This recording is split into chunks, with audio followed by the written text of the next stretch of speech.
Halo, di video ini saya akan menjelaskan bagaimana caranya menyelesaikan soal dengan hukum Kirchhoff dengan dua loop. Jadi kita punya rangkaian yang cukup rumit. Di sini ada dua loop. Di sini ada loop 1, di sini ada loop 2. Kita diberikan tiga baterai ya, 1, 2, 3 yang nilainya sudah diketahui, dan beberapa resistor yang nilainya juga sudah diketahui. Yang ingin dijawab adalah berapa nilai I1, I2, dan I3. Dan kita perlu memakai hukum Kirchhoff buat menyelesaikan ini. Oke, yang pertama kita pakai aturan junction rule atau hukum arus Kirchhoff. Pertama, hukum arus Kirchhoff di titik A ya. Hukum arus Kirchhoff di A. Oke, hukum arus Kirchhoff atau aturan pertigaan itu seperti apa? Gampang sebenarnya, jumlah arus yang masuk itu harus sama dengan jumlah arus yang keluar. Oke, kalau kita lihat di pertigaan A ini, arus yang masuk ada I1 dan ada I2. Jadi, jumlah arus yang masuk ya I1 ditambah I2, kan ya? I1 ditambah I2. Dan arus yang keluar itu cuman I3 dari pertigaan A ini. Jadi kita punya ini sama dengan arus yang keluar I3. Tidak ada arus lain yang keluar selain I3. Jadi kita cuma punya I3 di ruas kanan. Oke. Kalau kita lakukan hal yang sama di B, kita cuma dapat sebaliknya ya. I3 masuk ke B sama dengan I1 ditambah I2. Yang sama aja dengan di sini ya. Jadi kita cukup melakukan ini sekali karena tidak ada informasi tambahan yang kita dapat dari Oke, lalu kita lihat yang kedua, kita harus pakai aturan loop. Tapi kita harus gambar loopnya dulu ya. Di sini I1 ke kanan, oke. Lalu I3 ke bawah, oke. Lalu I1 ke kiri lagi, lalu ya ikut aja ke atas ya. Oke, kita namakan ini loop 1. Oke, di sini I2 ke kanan, oke. Kita akan ke sana. Lalu I2 juga masih ke kiri sini.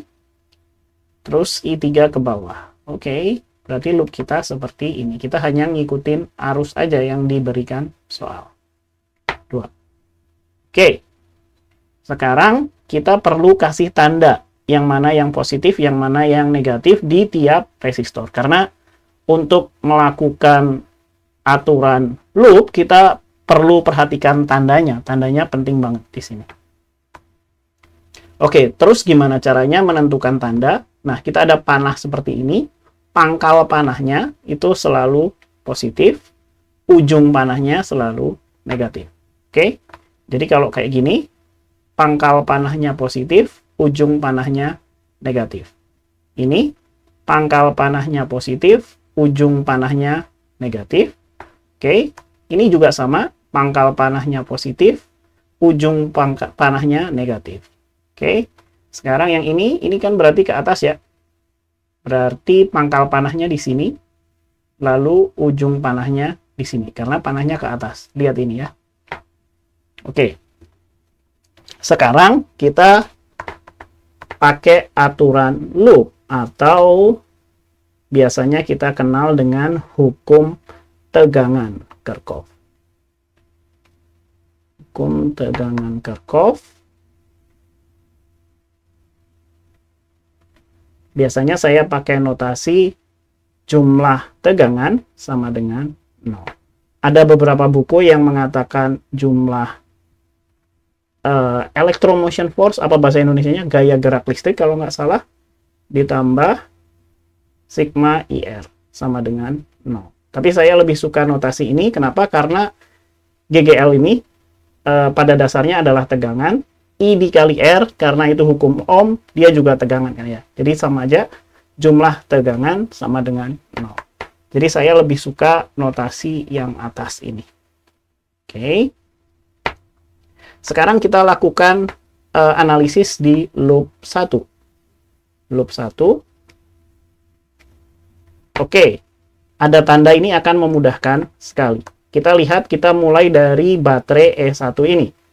Kita lihat si arusnya masuk dari negatif. Oke, berarti tanda kita ya negatif. Berarti saya punya minus E1. Oke, sekarang kita move on, pindah ke R1. Sekarang arusnya masuk dari positif. Berarti kita tandanya juga positif. Oke, sekarang karena tegangan, kita butuh I1 dikali R1 kan ya. Dari hukum Ohm. I1 dikali R1. Oke. Sekarang pindah ke sini. Oke, sekarang I3. Kita lihat di sini I3 masuk dari sisi positif. Berarti tanda kita lagi-lagi positif. Oke, karena tegangan berarti I3 dikali R2. I3 dikali R2. Karena tegangan itu arus dikali resistor. Oke, sekarang kita masuk ke sini, ke baterai yang ini. Arusnya masuk dari sisi positif. Berarti tanda kita positif lagi.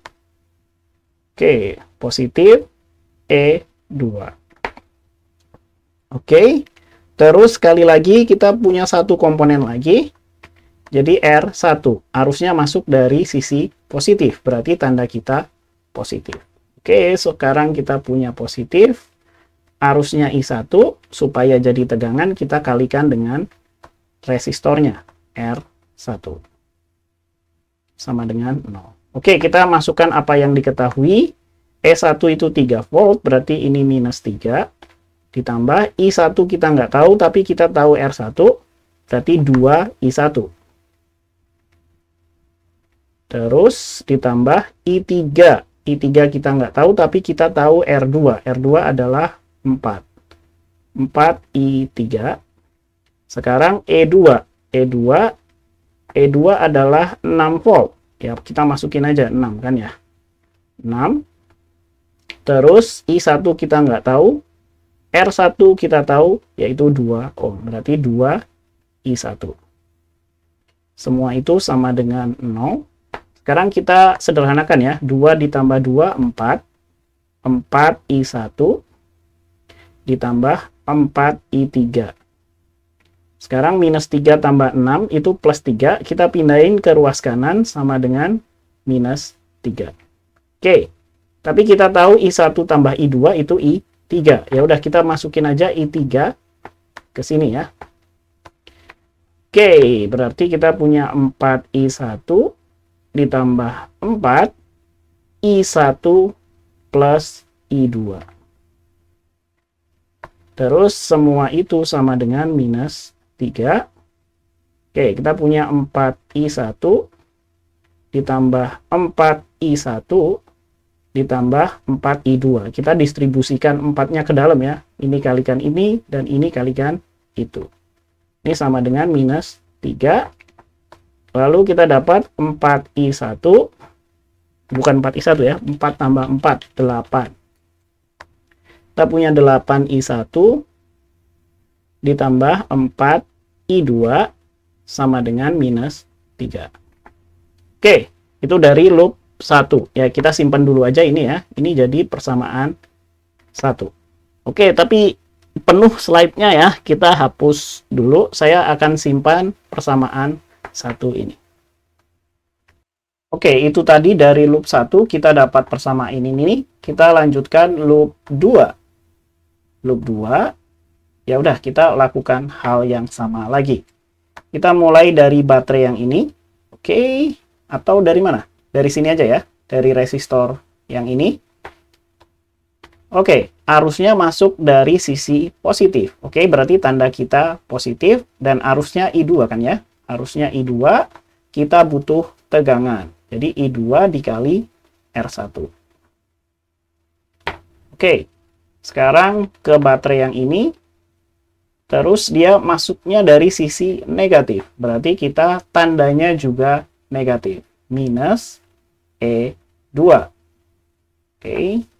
Sekarang masuk ke R1. Dia masuk dari sisi positif. Berarti kita punya arusnya I2. Terus resistornya R1 kan ya. Dan dia tandanya positif karena masuk dari sisi positif. Oke, sekarang kita turun lagi ke yang ini.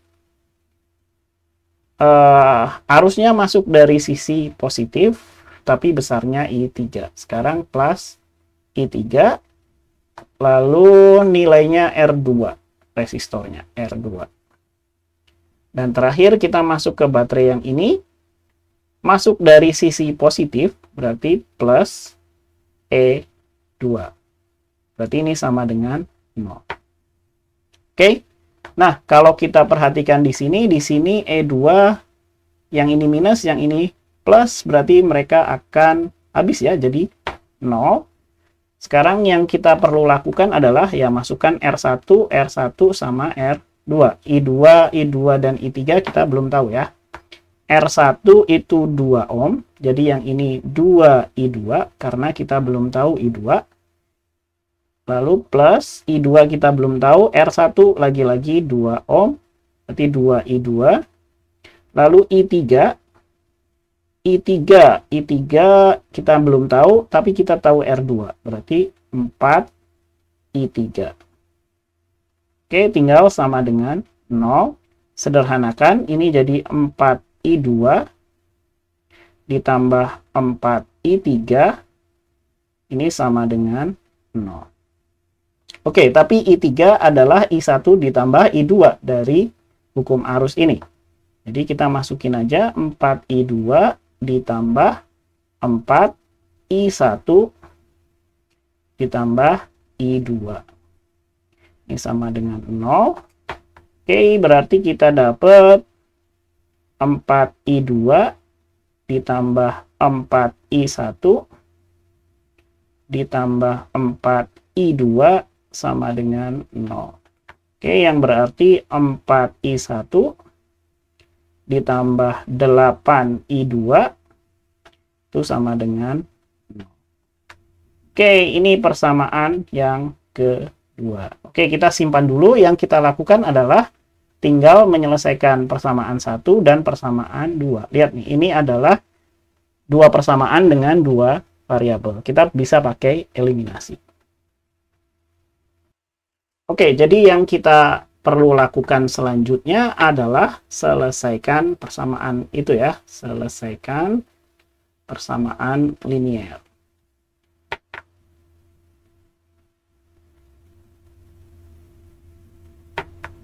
Satu dan 2.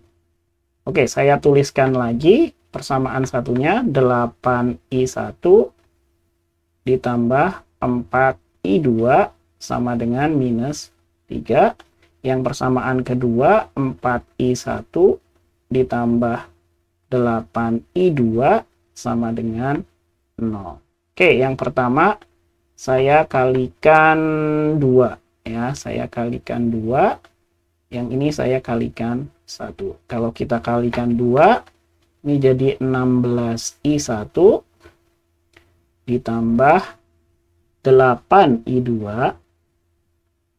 itu sama dengan minus 6. Kalau dikalikan 1 kita nggak usah ngapa-ngapain, jadi 4I1 ditambah 8I2 sama dengan 0.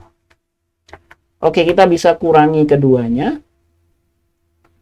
Jadi kita punya 12I1 sama dengan minus 6. Kita bisa bagi 12 ke kedua sisi, jadi I1-nya adalah minus 6 per 12 atau minus setengah, atau saya bisa tulis minus 0,5 ampere. Jadi kita tahu nilai yang pertama, I1 adalah minus 0,5 ampere. Kita udah selesai yang pertama. Lalu bagaimana cara cari I2? Ya, kita masukin aja kan ya. Kita bisa masukin ke sini misalnya 4I1 ditambah 8I2 sama dengan 0. Dari sini kita bisa masukin 4I1 berarti minus 0,5